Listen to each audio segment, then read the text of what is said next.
Hello, it's Yukiko Amaya of My Goddess Path, and I would like to read to you from my blog, Regeneration, Entering into Her Tomb Womb.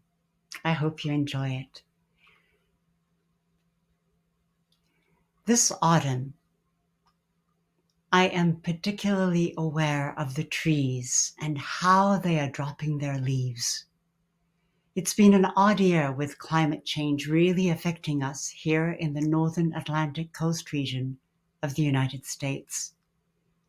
Now in November, at the time of this writing, the weather is unseasonably warm and even some green shoots are coming out of the earth, confused. It's the confusion of things no longer being how they were before. That similar confusion continues when I look at the US presidential election of 2024. We have elected into office a man who has stated he wants to be an autocrat and who does not have any respect for nature, women, people of color, or LGBTQ. How did we get here and where are we headed?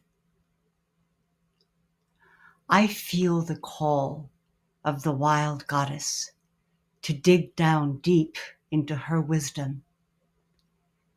Who and what am I? Are we? How do we, as conscious, soul-based people who care about integrity, truth, trust, and the healthy existence of Mother Earth and all her children, continue to contribute to create a kinder, more equitable and loving world where all beings are respected and listened to, where all beings can live in dignity? Is that even possible at this juncture? I know so many feel betrayed and disenfranchised and afraid and angry. And yet, it's usually when things are at an impasse, when the cracks have a chance of appearing in the smooth wall of how things are.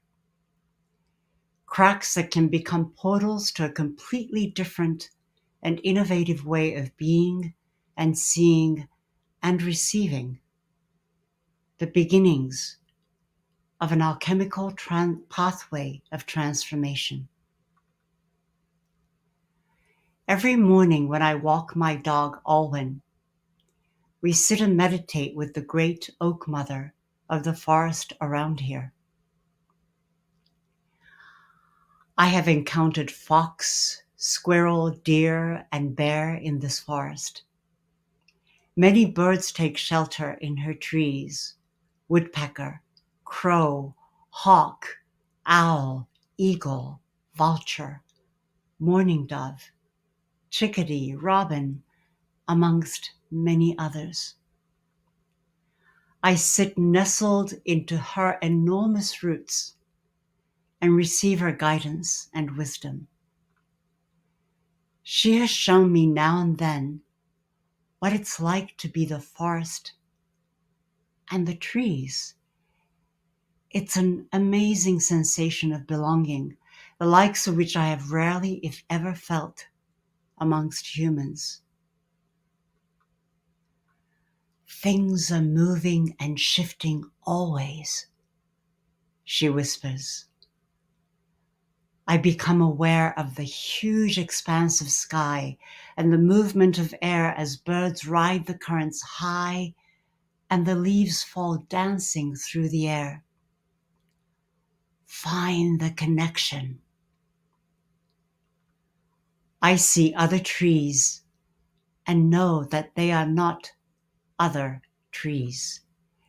They are all part of an enormous tree being of this forest. The great oak mother is simply one of many. Her intelligence completely interconnected and meshed in with the knowing of the whole.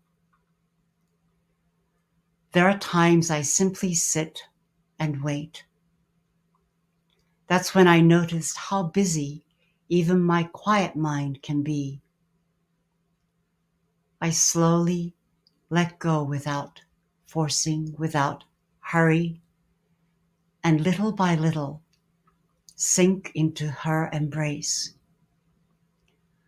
I have done it enough times that if I keep on sitting there, letting go of expectations and desires patiently, like the leaves dropping from the trees, I know that suddenly something will arise. It might be a heightened awareness of light, a releasing into all that is around me, within me, an expansion that is anchored and joyous, like waves lapping the shore. Whatever it might be, in that moment, everything softens, and the flower of life opens from within and joins the flower of life that is.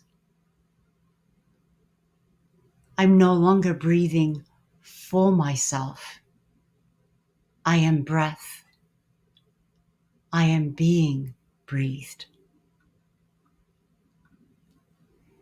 In this time of so much human chaos and clashing of power, strategies, ideas, beliefs, cultures, identity, medicine, information source, technological imperative, in my view, in this time,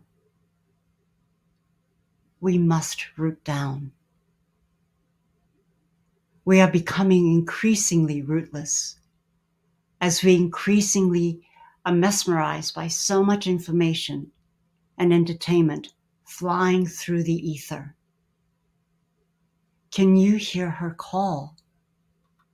You know, her, the Oak Mother, rooting deep down, the dark goddess of this time of the year, stirring her cauldron of death and regeneration deep in the earth. She is calling, inviting us to come back home, to return to our senses, away from social media and all the pundits on TV and radio, away from the easy way of artificial intelligence, back deep to our soul roots. We must find our own voice, our own words, no matter how halting, how confused, how precise, how clear, how longing, how unorthodox. We must unleash our howl. It may first catch in our throats as it does when we are out of practice. Let the squeaky howls begin, and it will inevitably lead to the full-throated and luscious howl of the wild one who is awakening. We are all somewhat somnolent. The point right now is not to make sense. The point is to come back home to our own connection with the divine, with the wild one, and wake up. Fear, anger, blame, victimhood, confusion, apathy, rage can all keep us asleep. Asleep to why our souls are here in the first place. Come back to the original question of, why am I here? Who am I? The where and what will follow. And those questions cannot be answered by your logical reasoning and somewhat, let's face it, erratic mind. As one of my teachers said to me once, you cannot get from here to there as you are. The mind can only rehash what it knows. We have to go deeper into the source of wisdom, accessible with our soul, so that we can step into the unknown. Going backwards is not much of an option. So instead of rehashing what has been, and what is, in order to create the what will be, the wild goddess of life is speaking, yelling, howling, whispering with each gentle day, with each chaotic and destructive hurricane and flood, to reinvent ourselves. We need an alchemical transformation that will hopefully take us into a wider embrace of life and ourselves. We need love. Love that will completely shift us from a species hell-bent on preserving power and status quo for the sake of a few. Love that can break open the hurt and abused and ignored and spoiled heart of our species, to take in the whole world as kin, as a soulmate, as our beloved. So at this time of the year, when all the trees are so resolutely shedding their leaves and going underground, when all the plants are dying to go back into the earth, why not try becoming still and going in and down? How to become still? I encourage you to find your own way of coming into a place of peace. For many, being in nature is a healing way to come out of your head and back into your body. Going into ceremony with earth-based spiritual gatherings are another way. Certain practices such as Tai Chi and Qigong are another pathway. Singing, chanting, or toning, dancing are also powerful pathways to rooting down and coming home.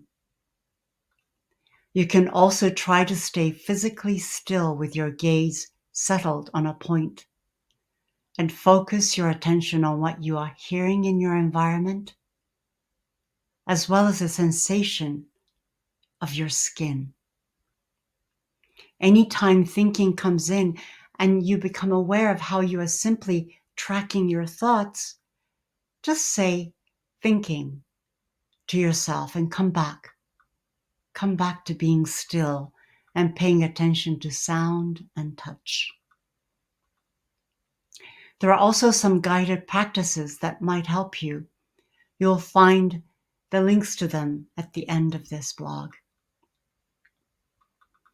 We are at a time of a great reimagining and regeneration. It's a scary and dangerous and an amazing time of the end of an epoch and the beginning of another. What is the world that you wish to birth forth? What does it feel like?